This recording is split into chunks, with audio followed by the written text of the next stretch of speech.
The United States has undergone a cultural, moral, and religious revolution. And a militant secularism has arisen in this country. It's always had a hold on the intellectual and academic elites. But in the 1960s, it captured the young in the universities and the colleges, and we had this great battle, cultural war begin then nationally. And since then, if you will, secularism has really achieved dominance in the academic community and the intellectual community and the entertainment community in Hollywood, among part of the political community, but not the nation as a whole. However, it is much stronger than it was, and so this is the basis of the great cultural war we're undergoing right now. And this militant, it is an anti-Christian, anti-God, anti-traditionalist revolution. It's partly the sexual revolution has a lot to do with it and how people live. And so we are two countries now. We are two countries morally and socially and culturally and theologically, and cultural wars do not lend themselves to peaceful coexistence. One side prevails or the other prevails, and the truth is that while the conservatives, in my judgment, we won the Cold War with political and economic communism, we've lost the cultural war with cultural Marxism, which I think has prevailed pretty much in the United States, or is now the dominant culture, whereas those of us who are traditionalists, we are, if you will, the counterculture. What exactly is cultural Marxism, the dominant culture of today? How did the founders of communism figure out a way to take over our country, not with guns and weapons, but with values and ideas? Let's take a closer look at this and see exactly how it happened. There was a man named Karl Marx. Marx got an idea. His idea was that the workers of the world should unite and rise up to counter an evil foe, that foe being capitalism.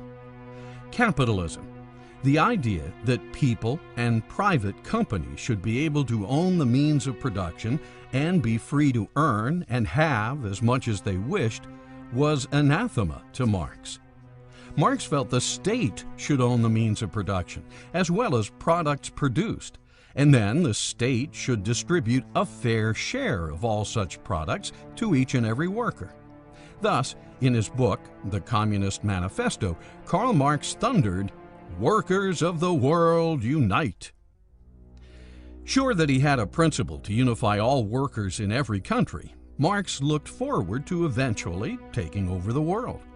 Karl Marx believed that you would have a rebellion by the workers against the capitalist system, which would then create a Marxist communist society where you would have dictatorship of the proletariat.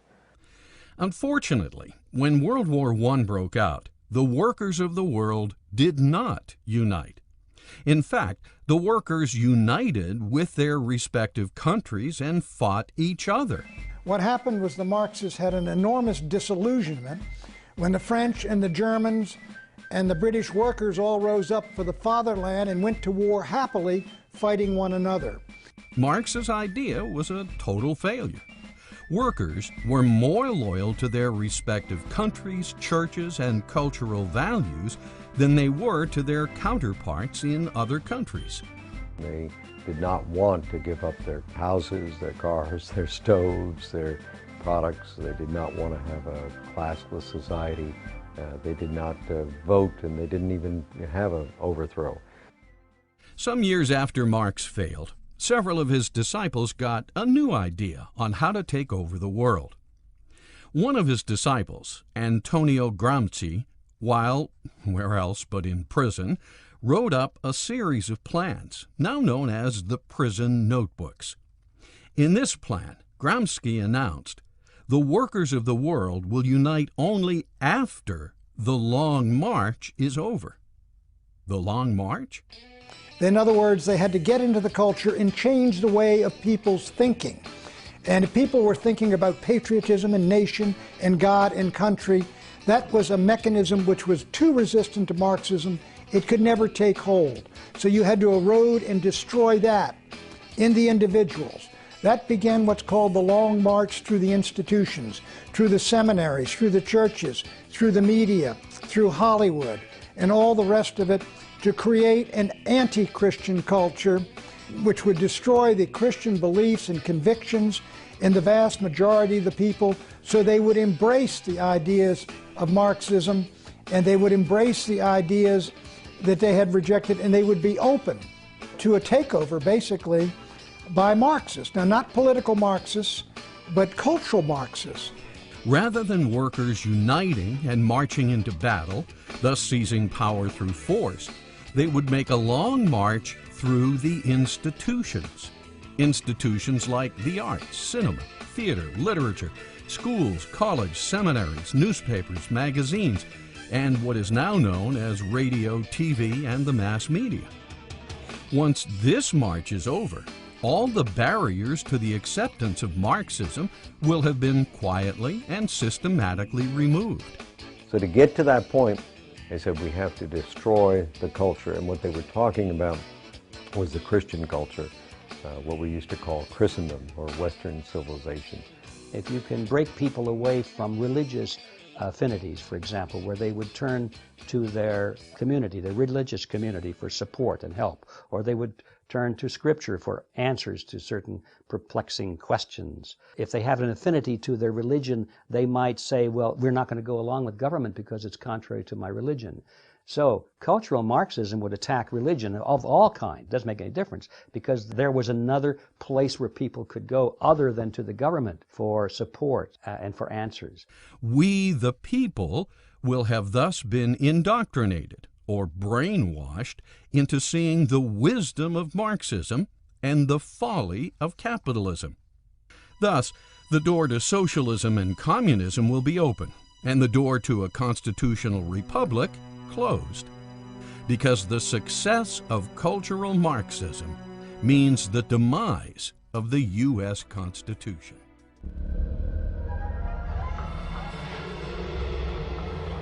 Let's back up a moment. How did cultural Marxism get into the United States? Some brief history. In 1923, members of the Marxist Communist Party set up an institute at Frankfurt University in Germany. This institute was named the Institute for Social Research. Later, it would become known as simply the Frankfurt School. These new Marxists, under the direction of Max Horkheimer, had seen the old Lenin Marxists fail. The workers of the world did not unite in World War I. Further, they realized why. Antonio Gramsci, the disciple who wrote the prison notebooks, had it right. Marxism could only flourish after a long march through the cultural institutions. Now the mantra would be, change Western culture, and then the workers will unite. After Marx, there were a group of Marxists who wisely decided that you could bring this collectivist society to a nation through culture as well, by introducing certain values and concepts that would break down the family, for example. If you could somehow break down the family unit so that it was no longer self-sustaining and no longer valued in a society, then that would leave individual members who formerly could turn to the family for support in times of need. They would now be cut loose. They would be without a place to go in times of need. So now they have to turn to the government. But just as the march through the institutions was about to begin, an anti-Marxist, anti-Semitic Adolf Hitler ascended to power, and World War II began. Since the leading lights of the Frankfurt School were Marxist, the school packed up its ideology and fled to America, settling down in New York City with the support of Columbia University. But what exactly is the march? And who was marching? I see the revolutionary destruction of society as the one and only solution. A worldwide overturning of values cannot take place without the annihilation of the old values and the creation of the new ones by the revolution. Lukács' gift to America later became known as cultural terrorism. Gifts such as radical sex education in public schools, covering such subjects as free love, outdatedness of monogamy, irrelevance of religion, and the archaic nature of the middle-class family. Women were called upon to rebel against the sexual mores of the day, such being the core values of Christianity and Western culture. His ideas later became the basis for the sexual revolution, embraced by a generation of drug-challenged baby boomers. When you hear people say, as I did on the campaigns, Pat, what happened to the country we grew up in? Physically, it's the same country. But they're right, we're in another country now. And this is why I think the cultural Marxists have prevailed and are prevailing. They have captured the young. What was the saying in the Abbie Hoffman, we're going to capture your children? In a lot of ways they did.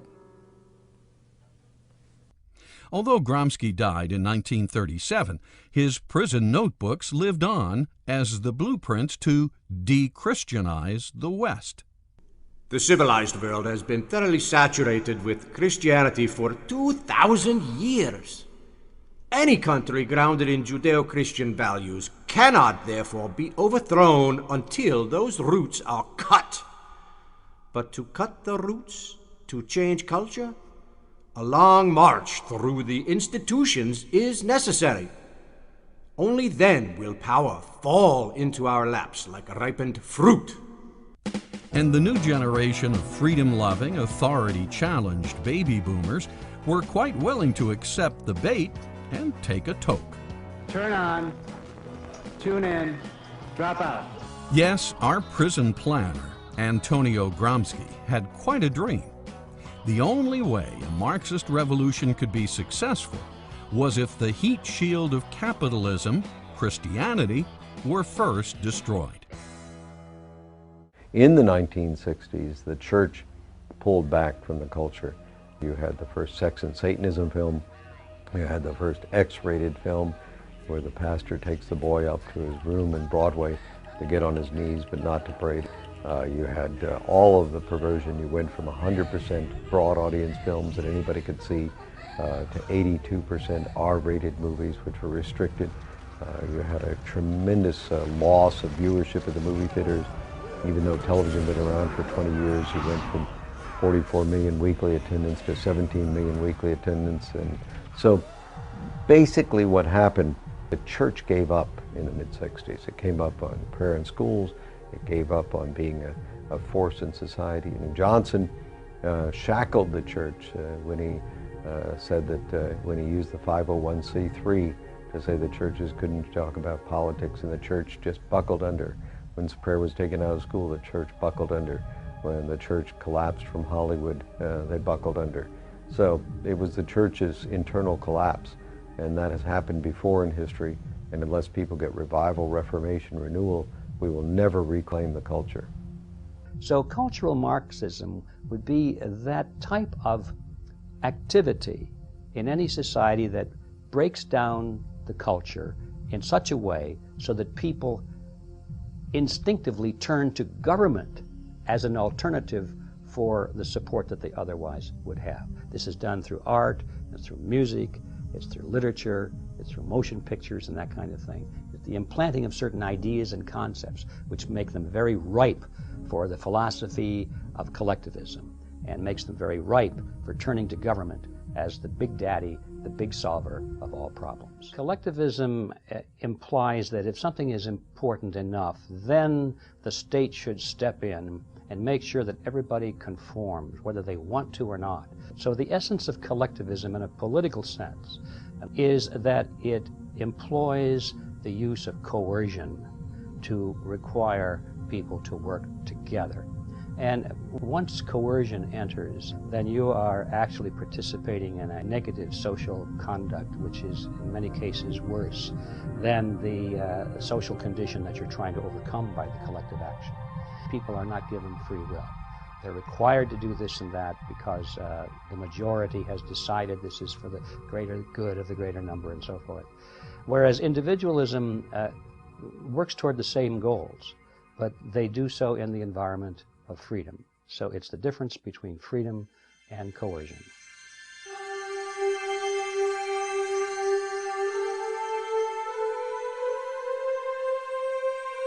Not to be outdone by Karl Marx, a brilliant mind or two at the Frankfurt School soon came up with several of their own ideas, the foremost known as critical theory.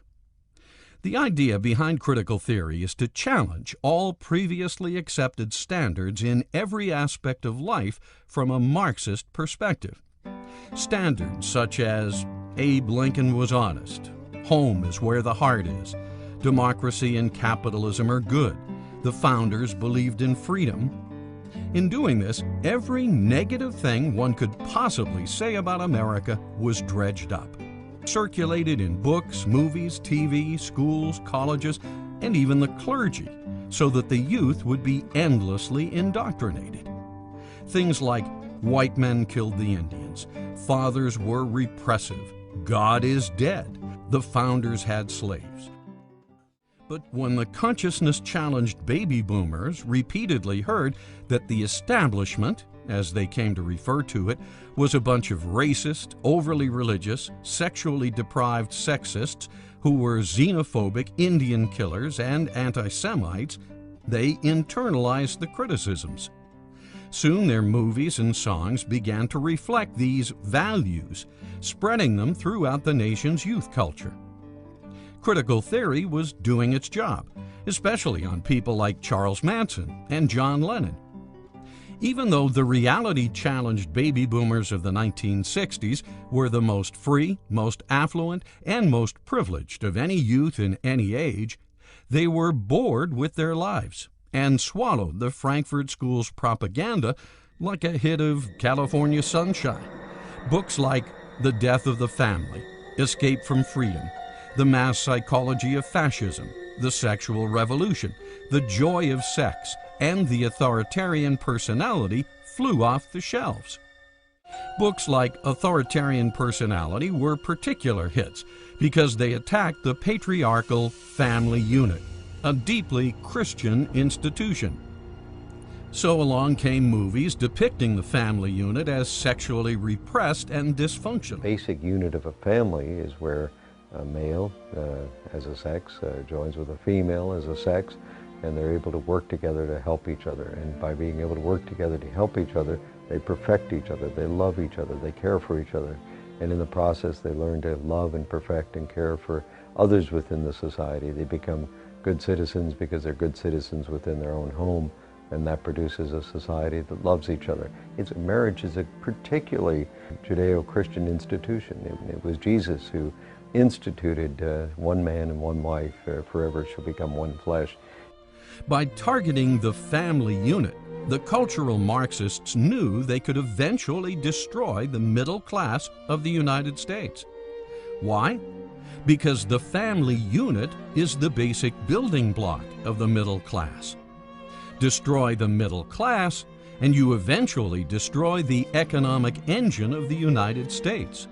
Destroy the economic engine of the U.S. and its political structure, built on capitalism and the Constitution, crumbles. The whole point of a socialistic society is to do four things. Marx talks about destroying the family, 2, destroying property, 3, destroying religion, and 4, destroying the nation. And what you end up with is the gulag, where the whole country becomes the Soviet Union. Yes, critical theory is diabolical genius. The cultural Marxist could accomplish what Marx, Lenin, Trotsky, and Stalin only dreamed of accomplishing. Whereas Lenin, Trotsky, and Stalin took Marx's ideas and delivered the brutal Soviet Union to the world, Gramsci, Lukács, and Marcuse took Marx's ideas and delivered user-friendly cultural Marxism to America. The Supreme Court has been converted into a fighting ally of secularism in the wars against traditionalism in the United States. The Supreme Court has perverted the Constitution. It has usurped power that belongs to the states and imposed secular views and values on the states and on the communities, making decisions that used to be made democratically at the local level. This time it seems Marx won.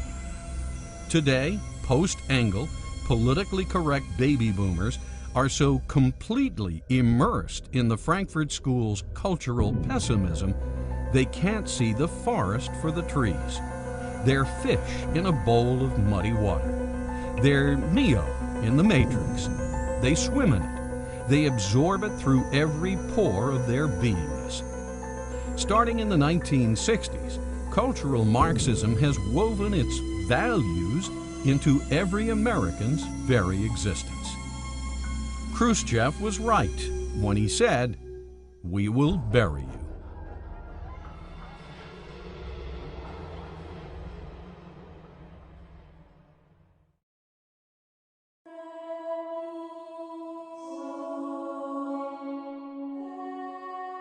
To understand what socialism is, one must first understand what communism is. Communism is an economic system whereby the state owns the means of production. Means of production meaning capital. Capital meaning money, machinery, labor, land, and resources. Socialism is an economic system whereby the state owns the fruits of production. Fruits of production meaning revenues generated by the means. Revenues generated by the means is another way of saying taxes. Extreme of socialism was the Soviet system, communism. So there was no pricing structure, and it's a failed system. It can't work because prices are so important. So communism owns and confiscates the means and fruits of production, whereas socialism confiscates just the fruits of production in the form of excessive taxes. Socialist states in Europe, for instance, confiscate as much as 50% of the money citizens pay for retail products and services. This is the outrageous sales tax a socialist state demands. We interfere a lot, but we allow prices to adjust in the marketplace for the most part. But when it comes to interest rates, the Federal Reserve is always deciding the central plan through the control of money and interest rates, how much money we should have in circulation, and should we shrink the money supply, expand the money supply. And that's a form of socialism, but it's only half of socialism because it's controlling only half of the transaction, and that's money. But it's very dangerous and leads to an authoritarian approach because it eventually breaks down, and I think that's what we're witnessing today. Thus, a socialist state rapes the people mainly through excessive taxes. A fascist state rapes the people mainly through excessive debt. Both ultimately rape the people through taxes because debt causes inflation, a hidden tax. Debt causes inflation because the Federal Reserve System facilitates the conversion of government bonds, government IOUs, into Federal Reserve notes, what we use as a currency. Well, the Federal Reserve, in its very nature, is contrary to a free market. The Federal Reserve is not only regulating, but it's manipulating the marketplace against the will of the people who are conducting the marketplace. When this is done, the money supply is inflated. When the money supply is inflated, it becomes watered down or diluted. Just like stock, when a corporation authorizes and issues more stock, existing shareholders are diluted. When money is diluted, it has less purchasing power. When it has less purchasing power, prices rise because it takes more Federal Reserve notes to purchase a given product. When prices rise, it has the effect of a tax. Inflation is therefore a hidden tax.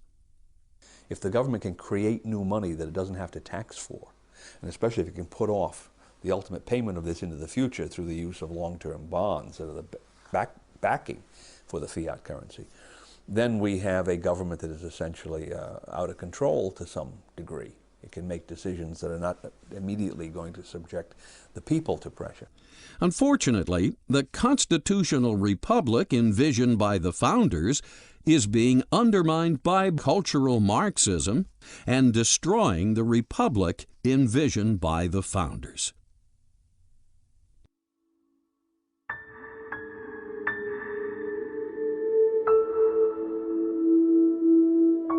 As we have seen, the Constitution gives Congress the power and the responsibility to provide for the general welfare of the nation.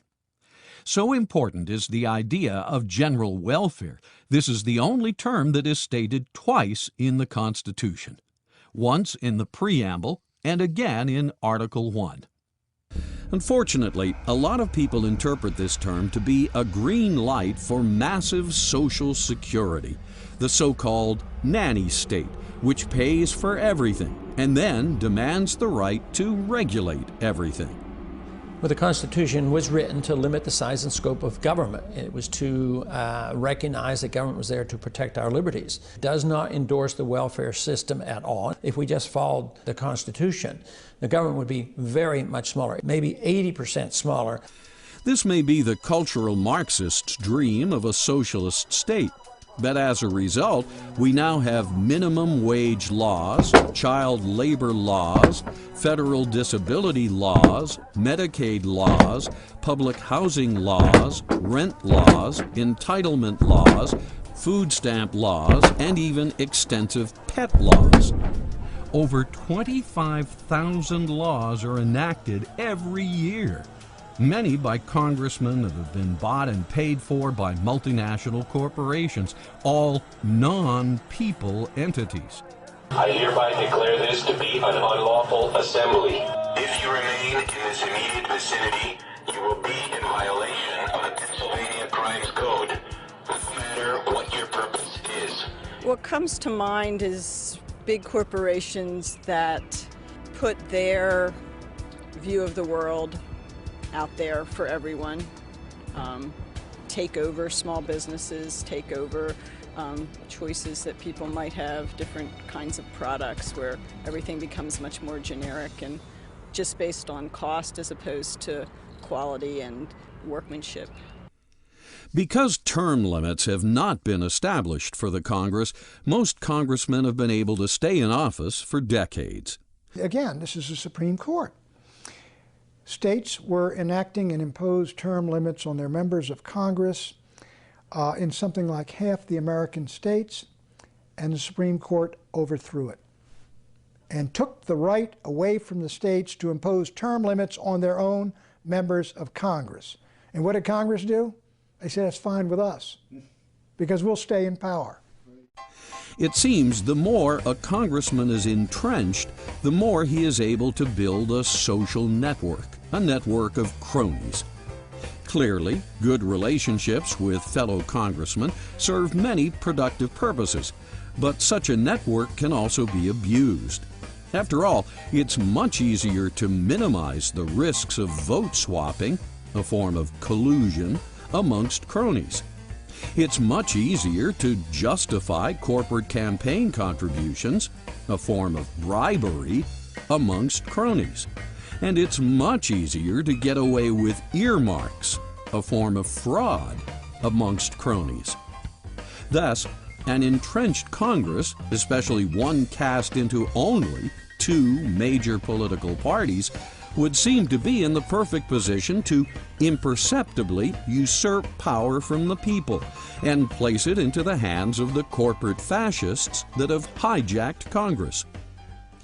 The right place to look for a solution to the problem of corrupt politicians is at the voter and their perception of who they're voting for and what the political principles of their candidates are.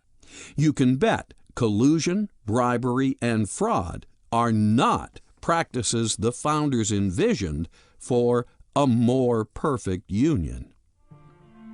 So unless I have this view that I need to participate in this system as a self-governing citizen to maintain the integrity of the system will eventually be dominated from the top down by the people who can actually make something from gaming it, as the expression goes. So this is the Founding Fathers' point. It depends upon having a virtuous citizenry that is willing to shoulder the burdens of maintaining a self-governmental structure. Again, general welfare includes everyone, especially the vast majority of average citizens who fall within the middle of the social spectrum. In statistical terms, the average, or mean, is represented at the top, or crest, of what's known as a bell-shaped curve. It's the middle of the bell-shaped curve. So it's fair to say that the original intent of the Constitution is to define a government that serves the general population, the middle of the bell-shaped curve, now known as the middle class. Constitution. The proper function of government is not to provide, but to protect. Because if you're going to provide for some, you must have the authority and the power to take from others. And once you're in that business of taking from some and giving to others, now you're in the business of redividing the wealth. And that gives you tremendous power over the citizenry. And it always leads to abuse of power and eventually to totalitarian regimes.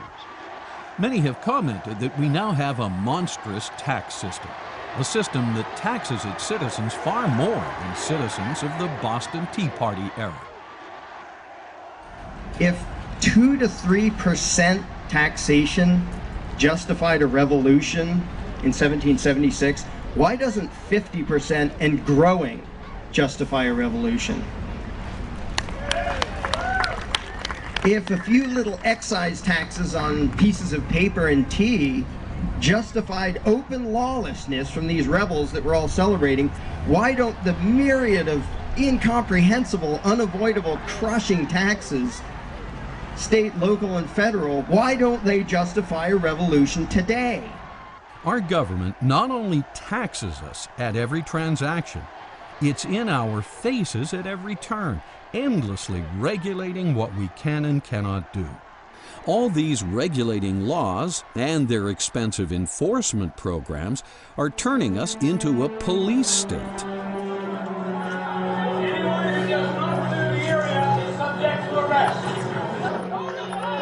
People like us, you have brothers, sisters, brothers, uncles, we're all family. Why harm your own brothers and sisters standing here today who peacefully want to assemble? Why? Why? Turn that sound weapon on us. We have done nothing wrong. We have not broken any laws. We mean no harm to you. We don't want to hurt you. We don't want to attack you. We want to stand here as Americans because we know our founding fathers died for this very right. We are the policemen of the world.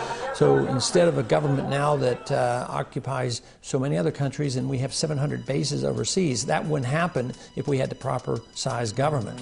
Over 50% of U.S. citizens now work for the government at either the federal, state, or local level. Obey your orders! Understand the orders you are taking right now are unconstitutional. Yes. Understand right now what you guys are doing here today will play effect throughout history. The Germans listened to their orders. The Germans violated their civil rights, God-given rights in Nazi Germany in the 30s by simply...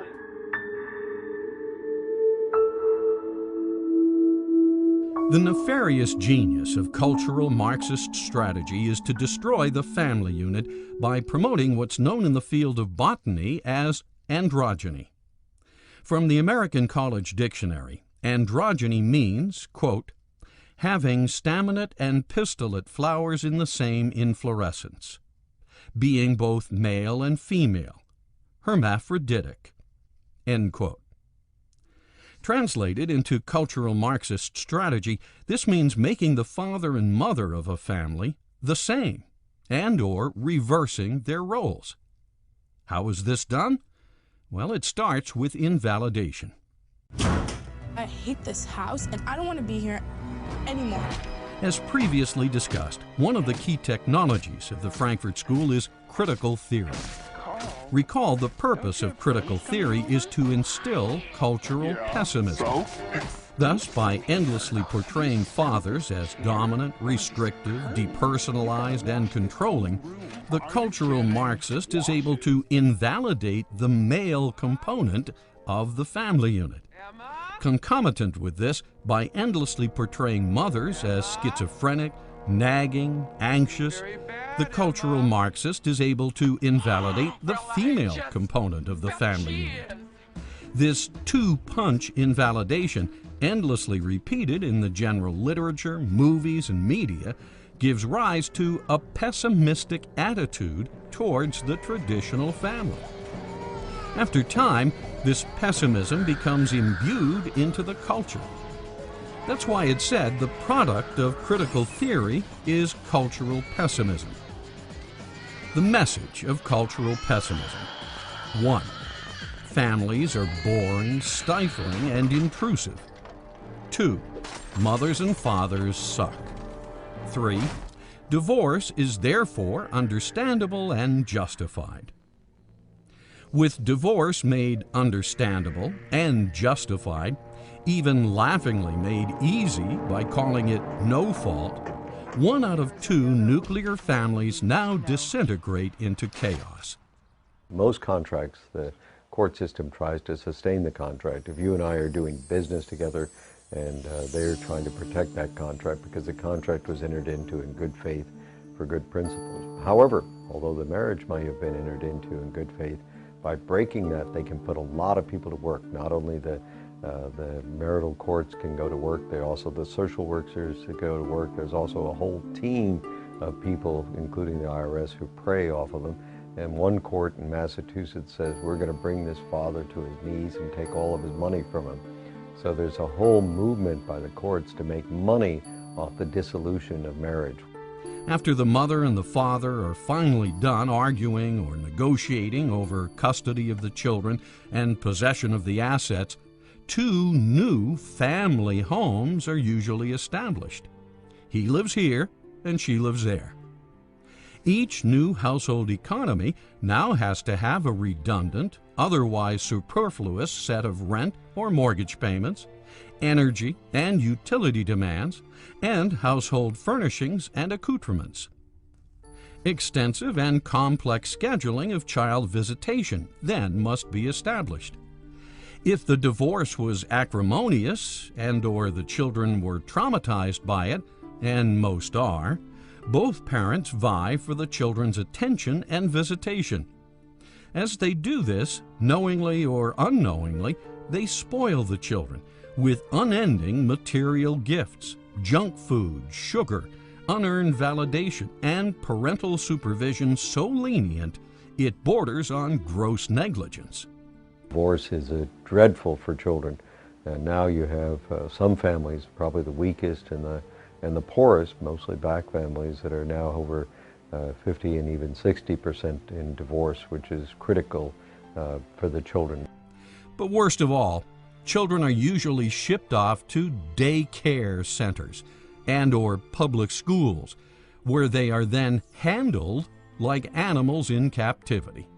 Now we're talking about a school system that's teaching values that's determined not by the parents, not even by the teachers, but by the political groups that provide the funding, the politicians, the bureaucrats, the think tanks, all these invisible structures above. Now, those are the people who are determining the values that are being taught in our schools.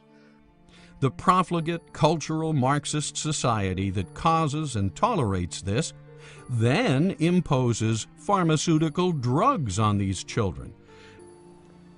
Certainly the arts have always had a tendency to promote license instead of liberty. The difference between license means that I can do anything, even if it's destructive of other people and of myself. I can take drugs until I OD. I can hurt other people and hurt their children and families. License is something that is selfishness rules. With liberty, what rules is the freedom to be responsible, the freedom to live a decent life, the freedom to love others, the freedom to give. It's like the difference between love and lust. And unfortunately, often the principle of love is replaced in the media with the principle of lust. And the lust principle produces media that's constantly pushing the envelope. Almost every movie that Hollywood puts out today must depict characters with at least one of the following attributes. 1. The protagonist and/or the antagonist are divorced. 2. The female is portrayed as dominant, controlling, violent, and/or one-up on men. 3. The male is portrayed as aloof, feminine, overly sensitive, and/or cheating. 4. Somewhere in the family, at least one of its immediate members must be a lesbian, gay, bisexual, or a women's liber. Often, attributes are mixed in various proportions, and even mixed with a touch of schizophrenia, as males and females swap roles in fluorescence. Same-sex marriage does not give you the balance of having a mother and a father so that you can learn different skills from them and you learn different personality types from them. By abolishing that, children are adrift. Through endless repetition and media dissemination, androgynous elements are institutionalized as legitimate and eventually normal. Cultural pessimism has been taken to a whole new level. Complete tolerance for dysfunctional social structures and inefficient economic units. Proof that Christian values do not work. Schools should be completely operated by parents. They should be in control, and therefore the parents can determine what values are taught to the students. If the school doesn't teach the values that that parent wants taught to their children, then they can take the child out of that school and put him in another school which does teach those values. The Supreme Court has been converted into a fighting ally of secularism in the wars against traditionalism in the United States. With the success of cultural Marxism, hundreds of millions of nuclear families have been destroyed since 1965. This has contributed to or caused the decline of the middle class. Next will be the destruction of American capitalism, unless the effects of cultural Marxism are recognized and handled. There is a revolution coming. It will not be like revolutions of the past. It will originate with the individual and with culture, and it will change the political structure only as its final act.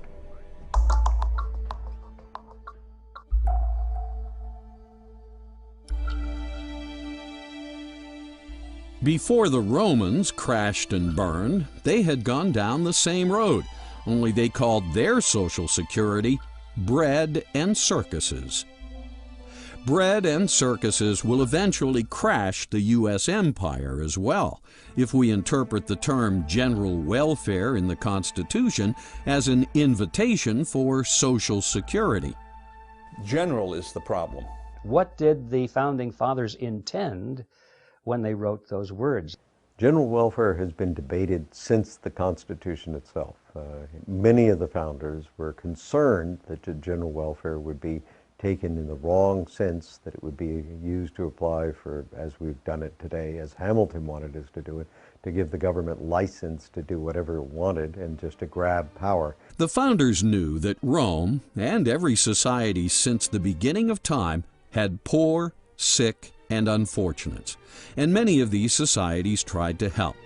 For instance, in 1597, England had the Elizabethan Poor Laws enacted to provide what were known as the 7 corporeal works of mercy.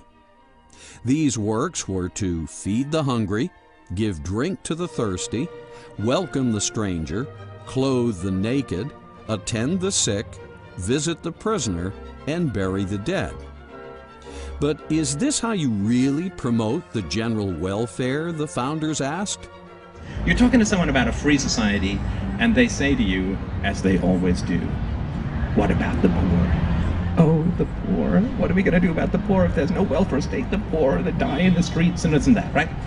a perfectly valid objection, and we all generally have this tendency. What do? We run out and we research, and we become the human Wikipedia talking point planet of infinite facts, and we try and give everybody statistics, and we give everybody historical examples, and we say, well, there was these friendly societies in the 1920s, and the fact that I find useful is the number of poor people after the Second World War was declining 1% a year because of the free market.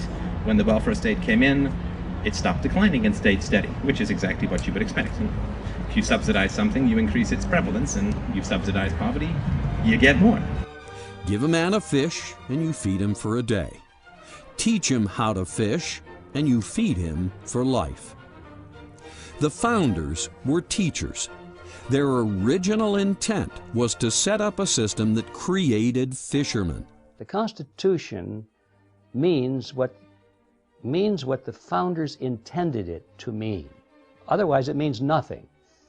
If you want to have the Constitution mean what modern politicians think it should mean, then you don't need a Constitution. In fact, you're better off without one. Just say, what do the modern politicians want us to do today? What would happen if you created a society that could actually rise above problems? A society where the government gently facilitated a free and prosperous citizenry. A citizenry so successful there were no hungry, there were no sick or poor, there were no criminals. You could take the Department of Education, the Department of Housing, and any number of these national departments and defund them to zero and send out the funds to the states in block grants, which would eventually go down to zero, and get rid of most of the federal government. The federal government still has the responsibility of national defense. The Justice Department is needed, the State Department is needed, the Treasury Department are needed, but many of those other departments should be defunded rather than have the politics of the federal government imposed upon the nation. The founders wanted to set people free from the system, or the matrix. That's what liberty is all about.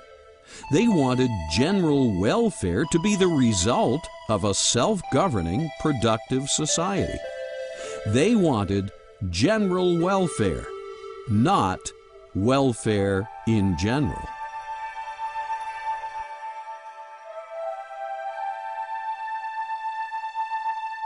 Today, the U.S. currency is backed by nothing but debt in the form of U.S. bonds. This is known as monetizing debt, the act of converting debt into money. Debt causes inflation because the Federal Reserve System facilitates the conversion of government bonds, government IOUs, into Federal Reserve notes, what we use as a currency. When this is done, the money supply is inflated.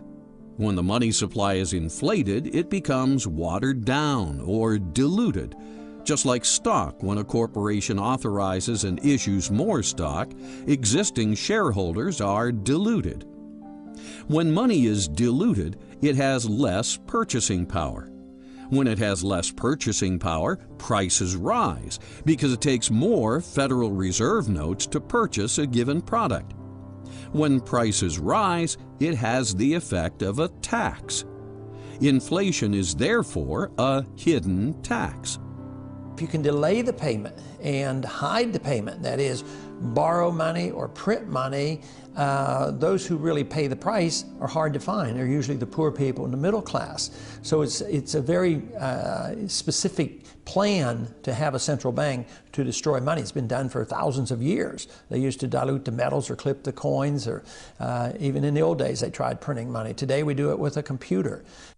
Thus, cultural Marxism uses debt, which generates the hidden tax of inflation, and endless taxes to fund its socialist operations and expansion. The framers of the Constitution were quite aware of the liabilities of bills of credit and fractional reserve banking.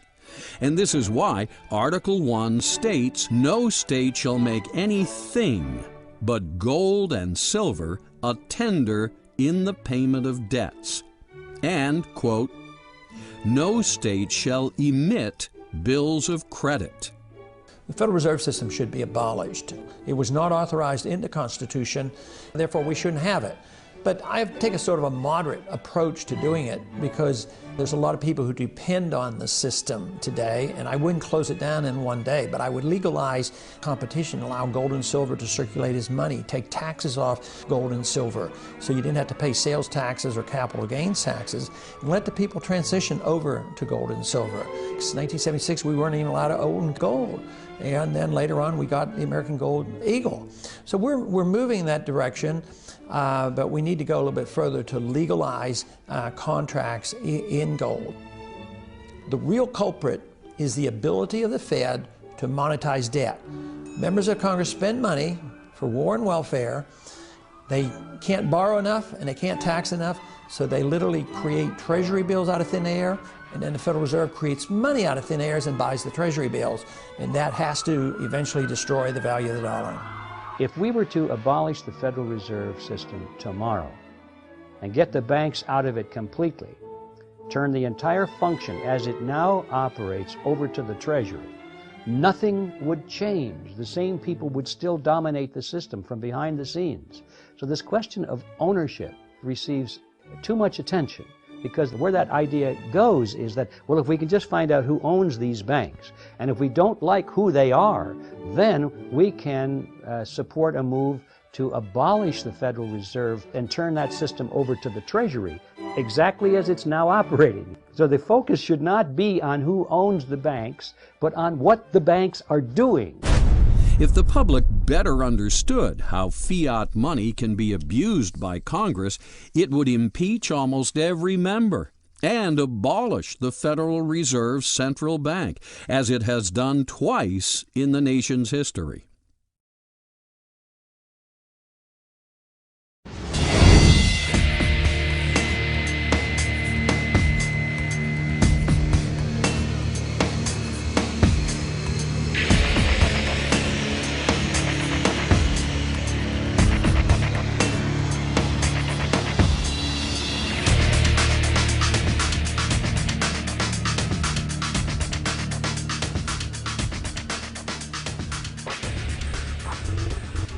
Like the Federal Reserve System, the Congress has been further distorting the letter of its constitutional responsibilities by delegating its power to declare war to another entity, in this case, the President. One of the great problems the country faces is the cowardice of the Congress of the United States as an institution. It has allowed the President to usurp the war-making power. Where does Congress get authority to delegate the responsibility to declare war to the President? It's not in the Constitution. This delegation sounds more like an evasion of responsibility for political expediency than the original intent of the founders. It has resigned its authority. It is frightened of exercising its authority. It does not want responsibility. It does not want accountability. Article 1, Section 8 clearly states, Congress shall have power to declare war, to raise and support armies, to provide and maintain a navy, to provide for calling forth the militia. People such as George Washington, Nathaniel Greene, the leaders of the Army, didn't think much of the militia. The militia came for 30, 60, 90, 180 days, and then when their enlistment time ran out, they went home. They didn't have to stay. They came with sort of an oddment of firearms. Typically, they were firearms that didn't entirely fit the Army pattern. They had different calibers, logistics problems arose. The men weren't clearly not as well trained as the regular soldiers. They had a tendency to break when the British charged them with bayonets, for instance. So people like Washington, who was obviously very influential at the time, didn't have a particularly good word to say about the militia. So one would have thought when the Constitution was drafted, the Founding Fathers would have left the militia out. We don't need this. Hadn't proven to be that effective. Or they might have said, well, Congress or the states can set up a militia if they want to, but it's discretionary. Depends on circumstances. They did the exact opposite. They recognized the existence of what they called the militia of the several states at the time. It's constitutionally recognized. And then the Second Amendment comes along and says it's necessary to the security of a free state. So I would say the Constitution makes it absolutely clear that those entities, because there's not one entity, that should be one in every one of the states, is a key structural element of the Constitution. And why? Well, it's because ultimately, who's the militia? It's the people. With every shooting on a college campus, the cultural Marxist indoctrinating mainstream media never mentions the true source of the problem, the disintegration of the family unit. Instead, the media pushes the socialist agenda of removing citizens' Second Amendment rights. Let's go to the Second Amendment, which says a well-regulated militia being necessary to the security of a free state. The right of the people to keep and bear arms shall not be infringed. Just take the first clause. A well-regulated militia being necessary to the security of a free state. Stop right there. That's the only place in the Constitution where the Constitution says that anything is necessary for any reason. The Constitution doesn't say Congress is necessary, the President is necessary, the Supreme Court is necessary. It doesn't even say the states are necessary. It says a well-regulated militia is necessary to what? To the security. Well, not just any kind of security, but the security of a free state. And that's the sole purpose of the Constitution in toto. The way that the United States was set up originally was that the defense of the nation was to be primarily the responsibility of the states. They were to create militia drawn upon able-bodied American citizens within the state. They were to provide their weapons and their training and their leaders. They were to form into a national fighting force, and they would defend the borders of the United States against foreign enemies. But the primary foundation, the element of that, was the militia. Never stated in movies like Bowling for Columbine, movies funded by cultural Marxist-infiltrated Hollywood studios, is the original intent of the founders that all citizens retain the right to keep and bear arms. More accurately, the obligation to keep and bear arms as part of the militia. The Michigan militia wanted everyone to know that they were nothing like McVeigh and Nichols. This is an American tradition. It's an American responsibility to be armed. I'm sure you guys are the kind of people that people would like to have as their neighbor. As the Constitution tells us, a well-regulated militia is necessary to the security of a free state. Now, some people may disagree with that, and my response is, well, that's a personal opinion. The law is otherwise. Right? The law tells us that this is the principle on which we're supposed to be operating. You don't like that, amend it. If it's there, enforce it. If you don't enforce it, there will be some consequence, because the Constitution is, how should I put this? It's an integrated document in the sense that all of the parts were designed to function with all of the others simultaneously. And if you look at it, there are several pillars to it. There's, of course, the federal government, the Congress, President, and the Supreme Court. There are the states. There are the people as electors. And then there's this group of entities called the militia. And read the Constitution through and you'll see they're essentially all on an equal plane. They all fit into this structure. Well, if an architect designs a building with 5 support columns, it's probably because he believes every one of those is necessary. You knock one of those out or you allow it to decay, and you can pretty much expect that that building is not going to be stable over the long term. Certain kinds of shocks affect it, it's going to come down. Same thing with a governmental structure. Governmental structure was designed in such a way that the people were supposed to play an important role in maintaining political power of military force. Instead, the Frankfurt School's agenda of injecting cultural pessimism into society continues. Robberies, murder, fires, and now escalating school shootings all contribute to the cultural pessimism and the misguided justification of disarming the citizens. But if citizens ever allow cultural Marxists, such as the Michael Moores of the world, to ban ownership of guns, they will make a grave mistake. These guys that created the American Constitution, the American Republic, were looking into the future, and they were concerned about our own government becoming despotic. They could see that. They talked about the possibility of that. How do we prevent that from happening was a major issue of discussion. And they said one of the ways is to make sure that we don't give them a standing army, and the other way is to make sure that the local population was armed Because if you've got every man, able-bodied man in the country, and women too, armed and knowing how to use a weapon and under training and with their local squad leaders and so forth, their own commanders, there's no government that's in the United States that's going to turn against them. So they were very wise. And today, people laugh at that concept, but now that we're losing our liberties, I think the laughter is dying down pretty rapidly. By order of the City of Pittsburgh Chief Police, I hereby declare this to be an unlawful assembly. I order all those assembled to immediately disperse. You must leave the immediate vicinity. If you remain in this immediate vicinity, you will be in violation of the Pennsylvania Crimes Code.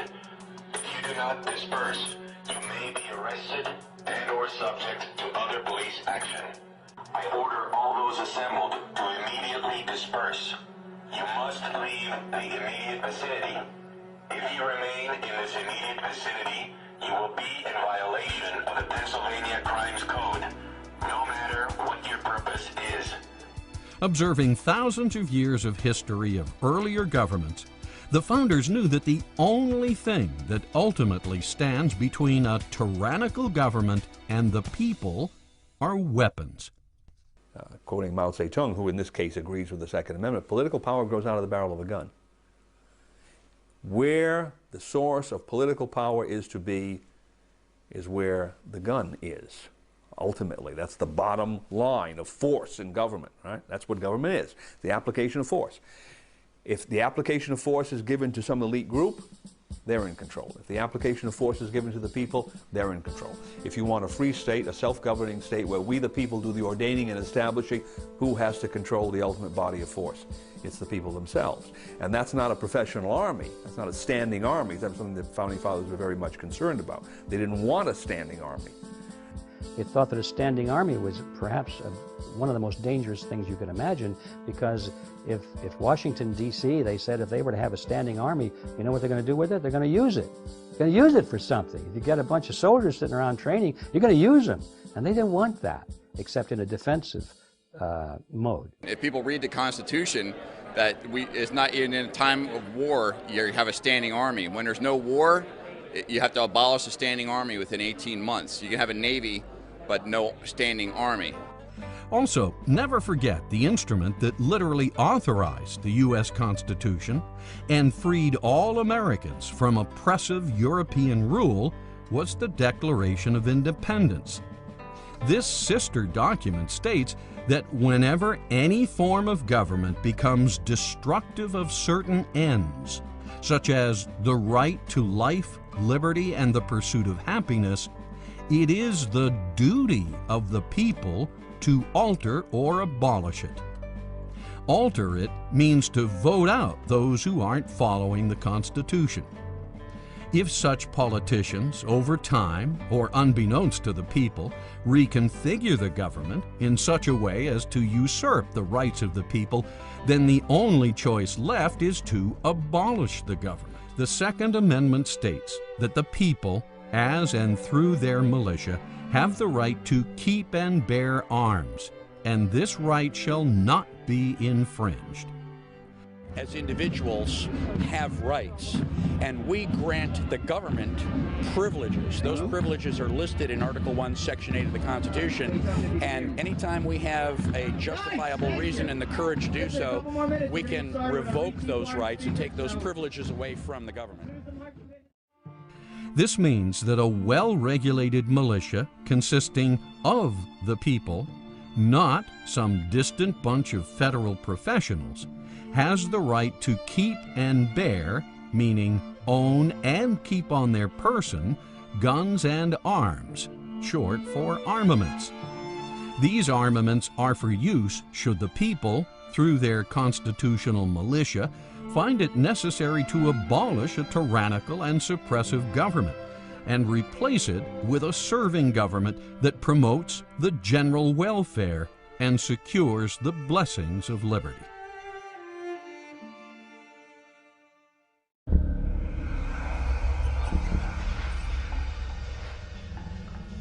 Unfortunately, negative influences have crept in.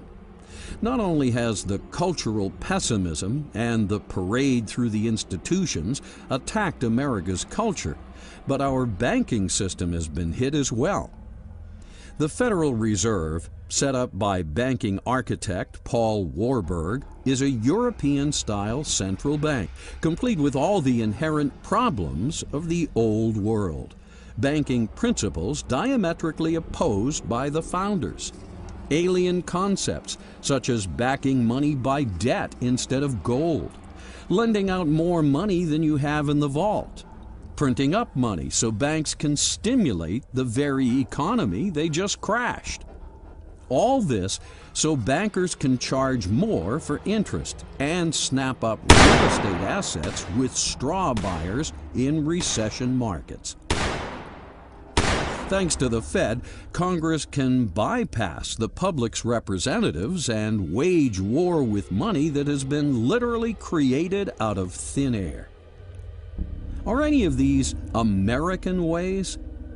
Did the founders set up the Constitution so Antonio Gramsci, a cultural Marxist from the Frankfurt School of Critical Theory, and John Maynard Keynes, an economist indoctrinated in the environment of our former enemy, should stamp their war-torn European philosophies into the very soul of our nation?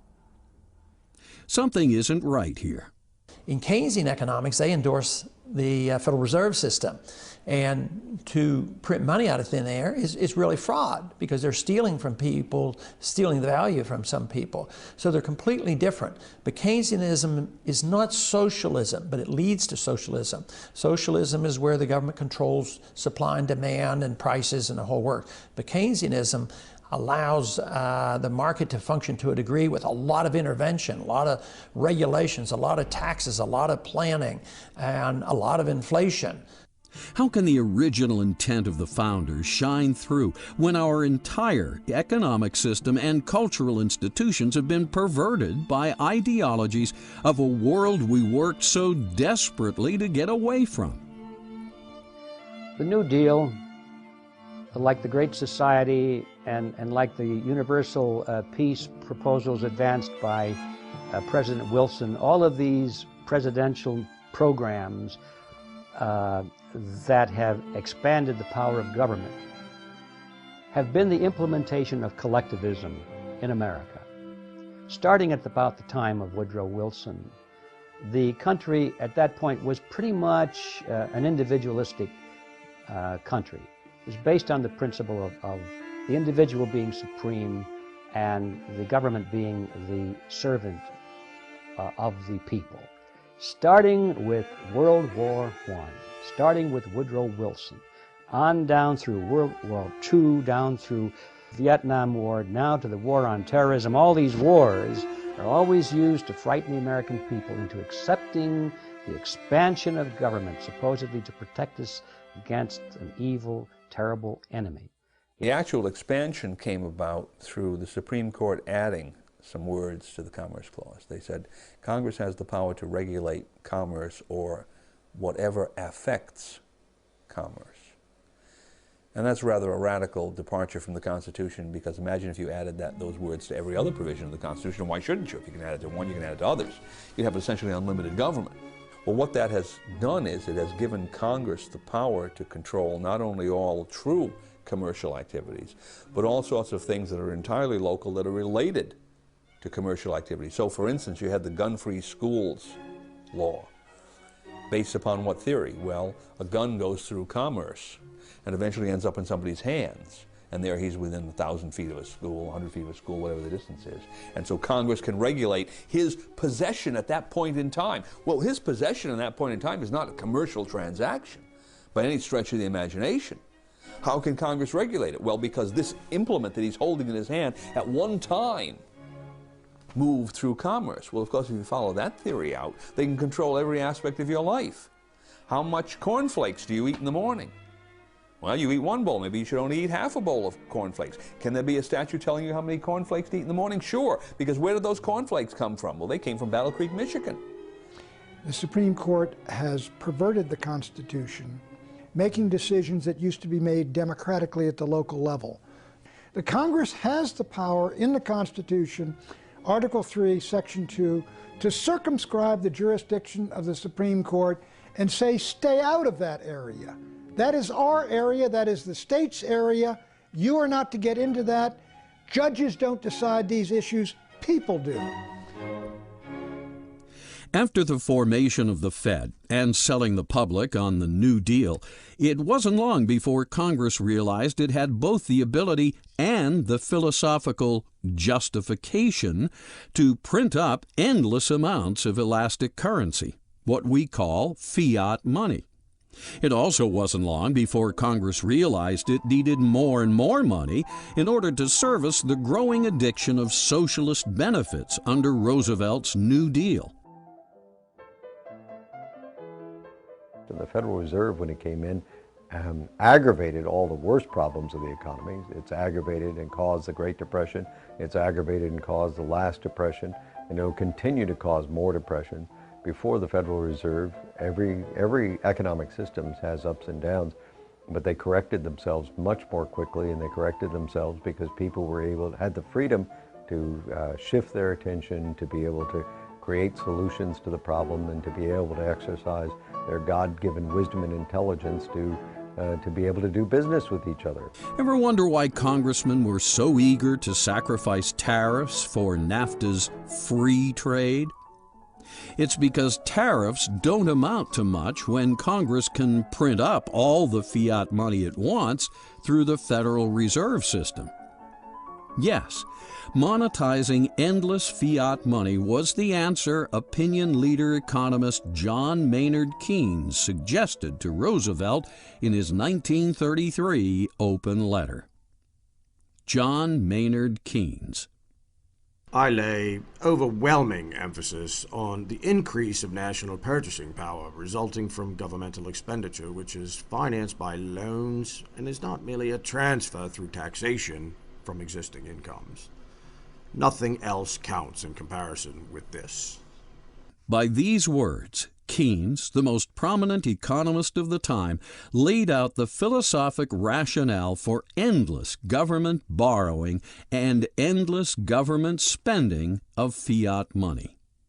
Roosevelt bit. And now we're addicted. We're addicted to the programs, and even the banking system is addicted to ever increasing the money supply and artificially manipulating interest rates low. And on the short run, it does seem to help. Just recently, the Fed pumped in $200 billion and the stock market loved it. But in time, when everybody knows they created $200 billion of new money, the value of the dollar goes down, which has happened since then.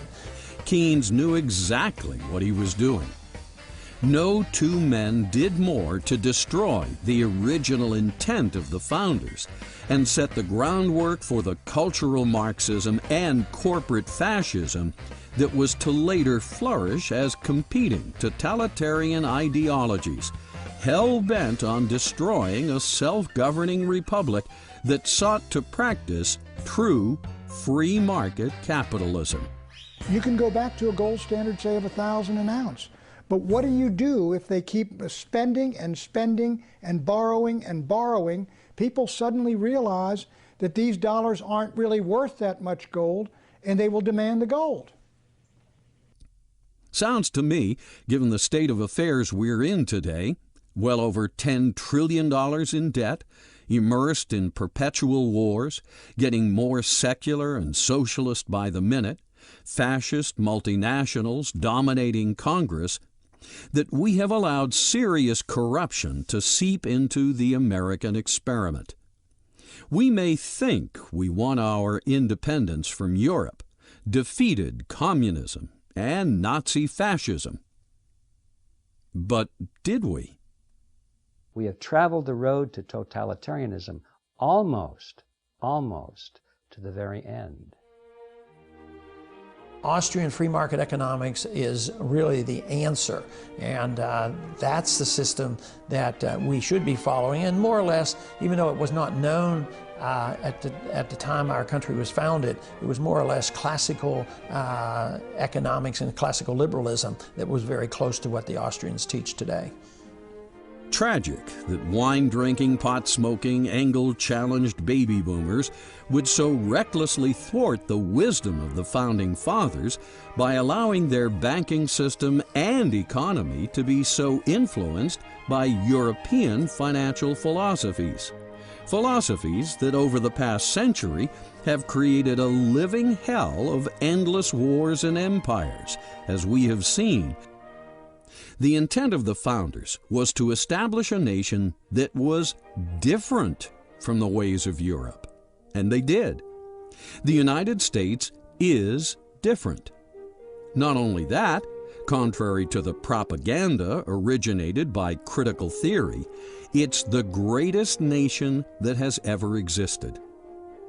America is not a universal nation or a multicultural nation, as CFR globalists writing in Foreign Affairs would have reality-challenged baby boomers believe. It's a distinct nation, distinct with its own language, laws, history, and cultural background. We are different from the rest of the world. Yes, we even drive on the right side of the road because Europeans drive on the left.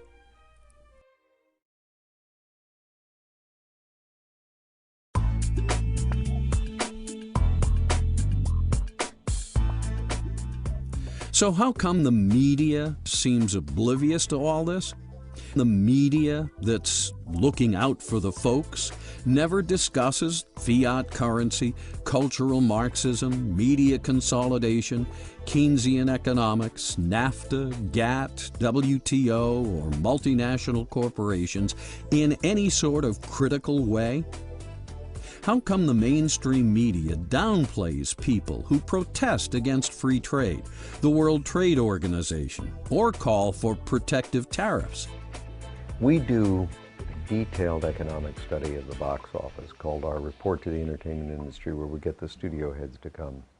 And the studio heads have been moving toward more movies with faith and values. Every one of the 6 major studios have started a division to do movies with faith and values. Where the most erosion of values and the greatest attack on values is occurring is the independent film market. Independent films, you tend to have a lot of anti-American films, a lot of anti-faith and values, a lot of anti-Christian films, and they do not do well at the box office.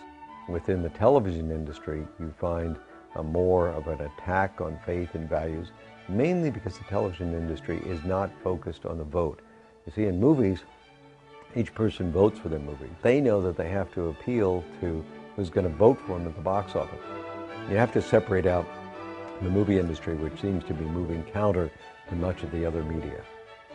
How come the mainstream media acts as an apologist for multinational corporations and fails to take a deep look at the endless expansion of government or its secret partnerships with members of the military-industrial banking complex? Instead, all we see is endless programs threatening the world with U.S. military might. Blonde, aggressive women with plastic breasts, and endless TV spots offering insomniacs pills to cure their cheese and dairy product challenged stomachs. Seems to me, to get away with all this cultural Marxist propaganda, the media must be in on the deal, systematically avoiding certain issues, narrowing the spectrum of speech, redefining words, spinning events, and ignoring, invalidating, and/or blackballing any author, filmmaker, or candidate that speaks the truth.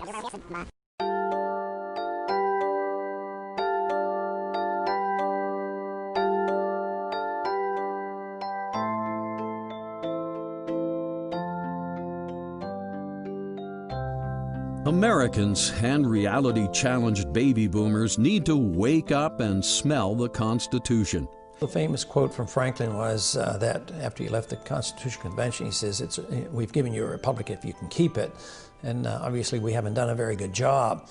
I think if people want to live in a democracy or a republic such as ours, then they're more than free to do so, and we should lead by example, not by force.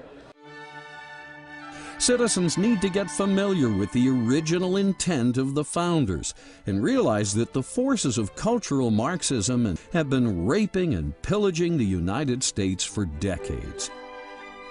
But to realize the dream and keep this magnificent republic alive, all Americans need to do is take 3 steps. 1. Disconnect from all sources of cultural Marxist propaganda, media, and lifestyles. 2. Don't patronize the largest Fed member banks and fascist multinational corporations. 3. Connect up with the original intent of the founders and get active applying the U.S. Constitution. Americans and history-challenged baby boomers should understand what it means to be a self-governing nation. They need to understand the Constitution from a philosophical point of view, not just a mechanical point of view. Why were certain things emphasized and others not? Why is a well-regulated militia necessary to the security of a free state? Why is the term general welfare the only term that appears twice? What principles lay behind the Constitution and why? If citizens better understood these things, they would be able to go about their lives with a greater appreciation of the rare opportunity they have been given to live in the American experiment. Instead of pessimism, they would have the realization that America has just begun, that the future will be even more incredible than anyone imagined. Take 3 steps and it will happen. Yes, the cultural Marxists in the media and the universities will scream and dramatize. Yes, there will be a percentage of religious fanatics that attack the United States or hate us because we flourish and prosper. And yes, there will always be secular robots and iconoclasts that hate traditional values and deny America was populated by Christians or influenced by biblical principles. But the founders somehow knew all this, for they had studied thousands of years of history and countless failed civilizations. From these lessons, they built the Constitution of the United States, and this document has succeeded as no other.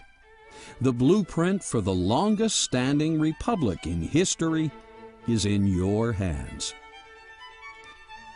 Eventually, even the cultural Marxists, the corporate fascists, the Islamic terrorists, and our current special interest-dominated Congress will see the light and become part of the general welfare. In the meantime, don't give liberty-challenged members of society the power to enslave us all, just because a relative few have so little faith in the original intent of the founders and the United States Constitution. The Constitution of the United States represents no threat whatsoever to our form of government.